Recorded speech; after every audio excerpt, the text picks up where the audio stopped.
Alright, welcome back. We are still in the same example here with our greet function, which I changed a little bit so that when we don't pass in a query parameter, it's just going to use the string strangers instead. And so let's dive back into this. So here we have our example, but this looks like a really boring web page. We have absolutely no CSS, we have no HTML blocks or anything. So let's just, for the sake of doing something to make it a little nicer, let's wrap our text in an h1 tag. So we see here that we were able to wrap our text in an h1 tag, but obviously this is really cumbersome, and if we're building out a full front end for a website, we don't want to be writing our HTML in a string like this and then trying to send it to the front end, because that's going to be really cumbersome. So luckily, Express actually has a solution for us, and it's called templating. So the first thing we're going to do is we're going to install a library. I'm going to say npm install Express Handlebars. And so Handlebars is the name of a JavaScript library that we're going to be using to handle this for us. So let me start our server again, and then let's configure our application to actually use Handlebars. So the first thing we're going to do is import it in. So const handlebars is equal to require express handlebars. There we go.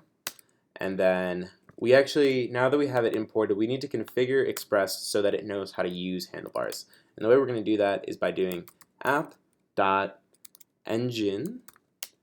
and then here we're going to pass in HBS and then our handlebars, and we're going to pass this a configuration object, and we're going to give that an extension name, and we're going to tell it that all of our handlebars files are going to have the .hbs extension.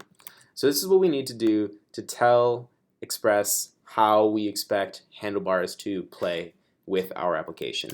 But we also need to tell Express to actually use Handlebars as our rendering engine. So we're going to do that by app.set and view engine. Oops, there's an extra G there. And then HBS. Alright, so now we have properly configured Express to be rendering templates. So the next step is, of course, to make our template. So we're going to make a folder called views. That's the default that Express is going to look into to find our templates. And then in here, let's make our template called first template.hbs. Let me just drop in some HTML.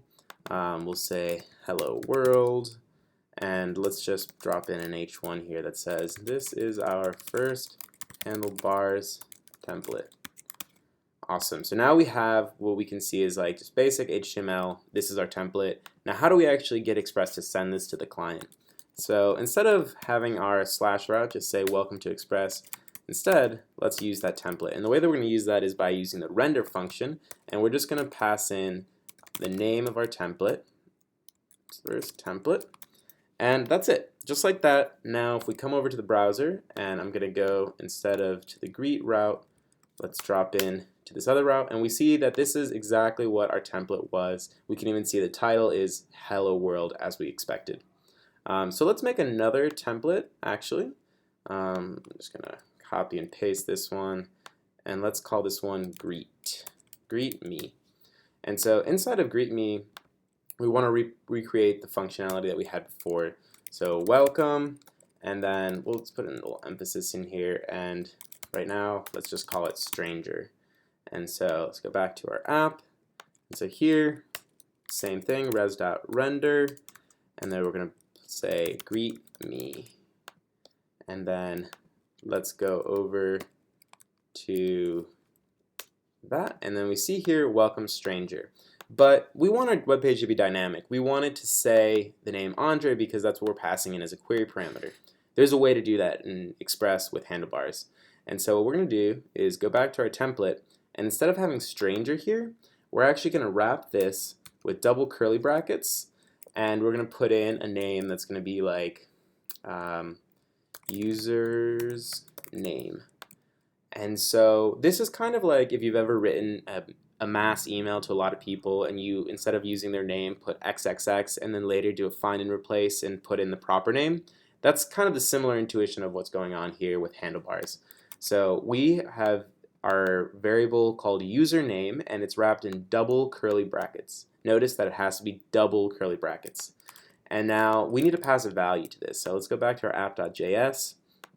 And here all we're going to do is pass in an object, and we're going to give it the name that we had before from the query parameter. So you see here the key in this object is exactly the same as the name of the variable that we used here. It has to be like that. And then here name is coming from our query parameter. So let's give this a try.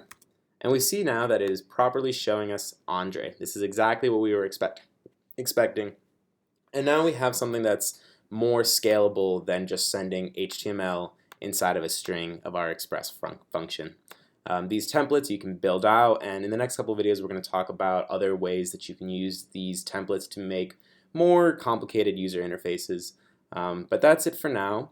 Just worth noting, this is the Handlebars documentation. There's going to be a link to this in the GitHub, but just in case you were wondering what the website looks like, this has a lot of good resources and shows you exactly what you need to know in order to use Handlebars.